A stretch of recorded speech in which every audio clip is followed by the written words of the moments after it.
अयोध्या मंदिर में चढ़ावा चोरी, फिर उज्जैन में जमीन की हेराफेरी में फंसी बीजेपी, किसको पड़ेगा बहुत भारी। मध्य प्रदेश के सीएम बने, फिर अचानक परिवार की महंगी जमीनों को खरीदा, वाड्रा पर बोलने वाले खुद फंस गए। अखिलेश यादव का दावा, 3 मुख्यमंत्रियों को हटाया जाएगा, पहले 2 पर गाज, फिर यूपी पर शुरू होगी बात। शिप्रा नदी के किनारे बसा उज्जैन अपने आप में दुनिया भर में लोकप्रिय है। 12 ज्योतिर्लिंग में एक महाकालेश्वर ज्योतिर्लिंग यहाँ पर स्थित है।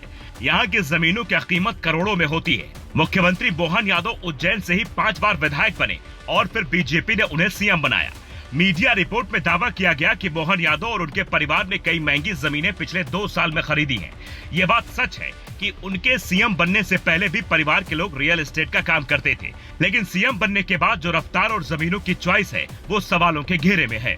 खतौनी के मुताबिक मोहन यादव, उनकी पत्नी सीमा, बेटे वैभव यादव, बहू शालिनी, भाई नंदलाल यादव, दूसरे भाई नारायण यादव, भाई नारायण यादव की पत्नी रेखा और बेटे अभय यादव के नाम भी जमीनें खरीदी गई, जबकि चचेरे भाई नीलेश यादव और गोविंद यादव के नाम पर 150 एकड़ के आसपास जमीनें खरीदी गई। ये जमीनें 4 रियल एस्टेट कंपनियों के नाम खरीदी गई, जिनका रिश्ता मोहन यादव के परिवार से ही है।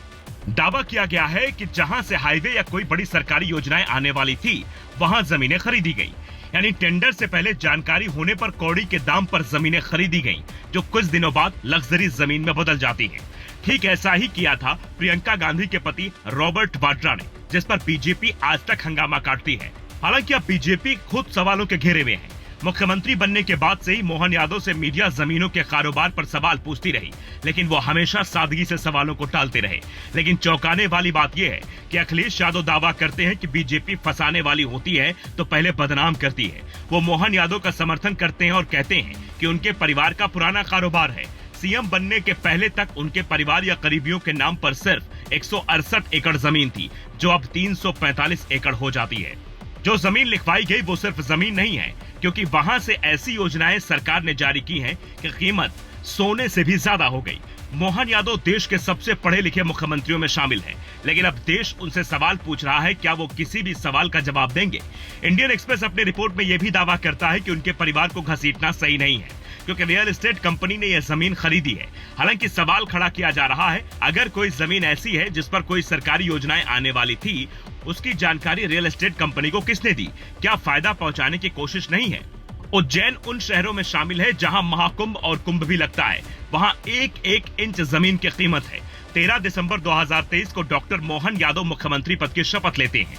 शपथ के बाद से मोहन यादव, उनका परिवार, उनके रियल एस्टेट कंपनियां कम से कम 137 प्लॉट खरीद चुकी हैं।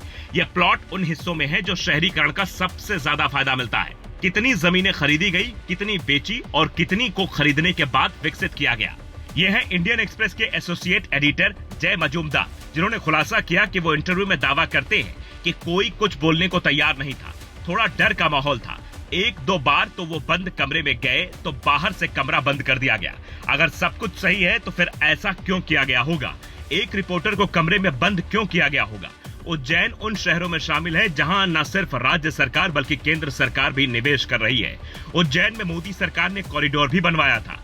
राजस्व विभाग के सूत्रों के हवाले से इंडियन एक्सप्रेस दावा करता है कि इंदौर और उज्जैन, जिनमें करीब 55 किलोमीटर की दूरी है, वहां बेतहाशा तरीके से जमीन खरीदने की खबर मिली है। कुछ ऐसा ही अयोध्या में हुआ था। मोहन यादव को मुख्यमंत्री बनाकर बीजेपी ने बड़ा जातिगत दांव खेला था, लेकिन अब वो बुरी तरह फंसे हैं। दरअसल सरकार उज्जैन मास्टर प्लान 2035 लेकर आई। ये जमीनें इसलिए महंगी हो गई। उज्जैन के कई अथॉरिटी से मोहन यादव हमेशा जुड़े रहे। उनके सीएम बनने से कुछ महीने पहले ही शिवराज सरकार ने उज्जैन मास्टर प्लान का जिक्र किया था। उस कमेटी में भी मोहन यादव का नाम था, लेकिन उनके मुख्यमंत्री बनने के पहले और बाद जमीनों का खरीदने का सिलसिला जारी रहा।